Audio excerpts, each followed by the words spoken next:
Hello again, Internet. Nice to see you on this Bitcoin transaction day, number 15. And if you're a Bitcoiner from the olden days, the olden times, back when a Bitcoin was Bitcoin, oh wait, it still is.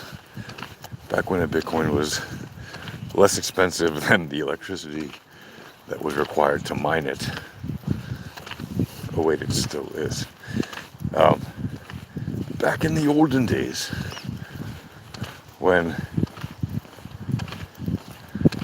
a Bitcoin was traded for nothing, practically, and it was very hard to find things you could even buy with it, yet somehow we knew that it would be very useful in the future. Well, then you might appreciate this little tale, and it's really a true tale about the reign of crypto. And by crypto, I mean cryptography and cryptocurrency.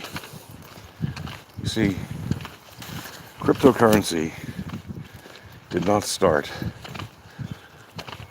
out of nowhere.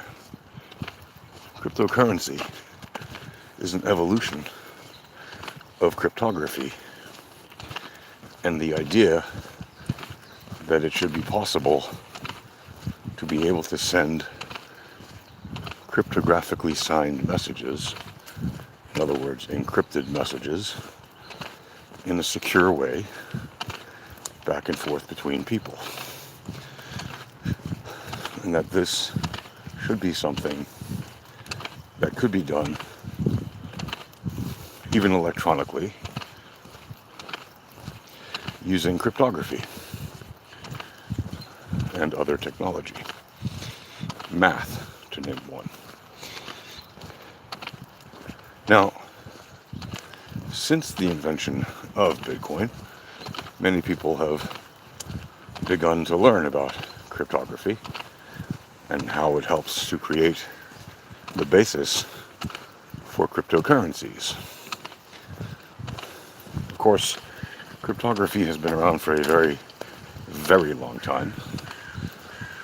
You might say that modern cryptography goes back about 100 or so years to when the Bolsheviks were engaged in secret communications in their plot to overthrow the Tsars in Russia. And you might say that it goes back thousands of years,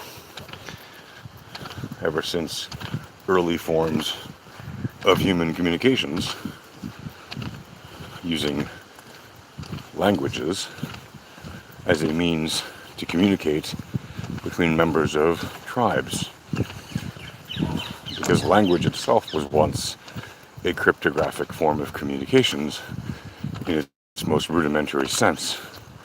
If you were from one tribe and you spoke a language, you had a kind of advantage if other tribes didn't understand you, if you were, say, attacking them or they were attacking you. And then you would have other languages, lingua francas if you would, common languages that were developed to enable communications between tribes. So language itself has been a form of competition and collaboration over the eons. Now, why is that interesting and relevant to cryptographic communications of the modern era? Well, as people have evolved, civilization has evolved, we have reached a level of communications where the words we say, while they can still be used for competition or collaboration, are also used for more mundane things, if you will, routine transactional things, and these words, written or spoken, can have significant impact on the lives of people. And many of the words that people use, whether they realize it or not, in normal societies and civilizations, industrial civilizations or semi-industrialized civilizations, are words related to their finances, right? Financial transactions, purchasing goods at the market, purchasing services, whatever it might be. And as you can surely deduce with a little bit of logic, the information that is parted with and that is received has value. Otherwise, we probably wouldn't waste our time to communicate these transactions. And one of the key fundamental principles of this communication has been the ability to trust it, and that the values we inherently put in them are recognized and respected by all parties involved in the transaction. And along comes cryptocurrency, using cryptographically signed messages, and it has in it a mechanism that prevents double spending. And you wonder, what is double spending? Double spending is simply when you have a ledger, and if you don't manage the books 100% correctly, it may be possible to spend the same funds twice before anybody notices that there is an error. You know, the double spending mechanism in Bitcoin prevents exactly that problem. It prevents anybody from double spending any given amount of Satoshis or Bitcoins. And this, because obviously it keeps the book straight.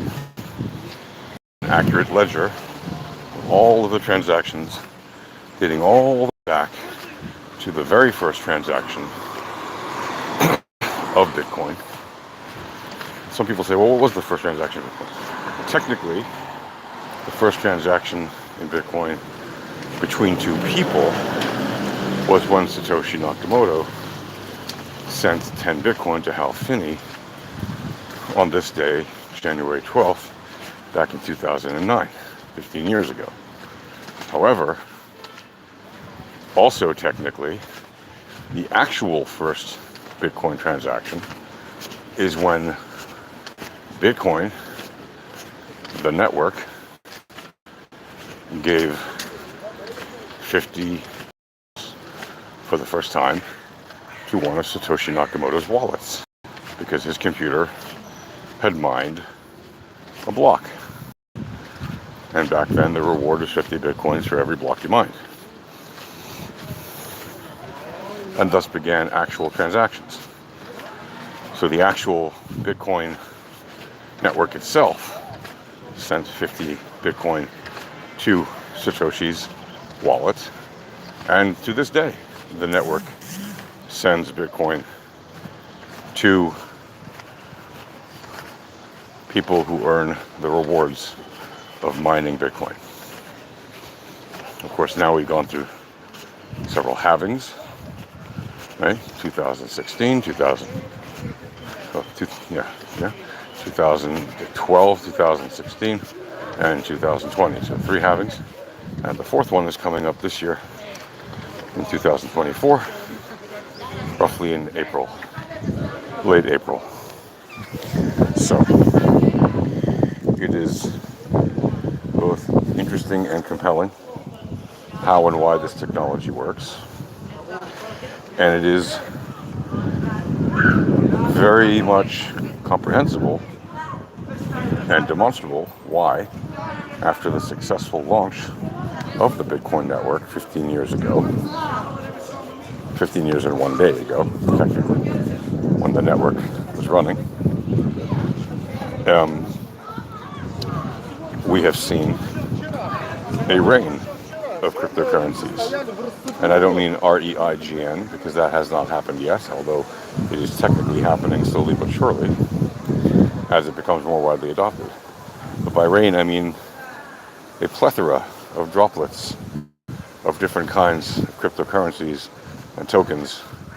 Literally, there have been millions of cryptocurrencies and cryptocurrency tokens and blockchains and projects, NFTs and whatever else created in the blockchain cryptocurrency space in the last 15 years alone.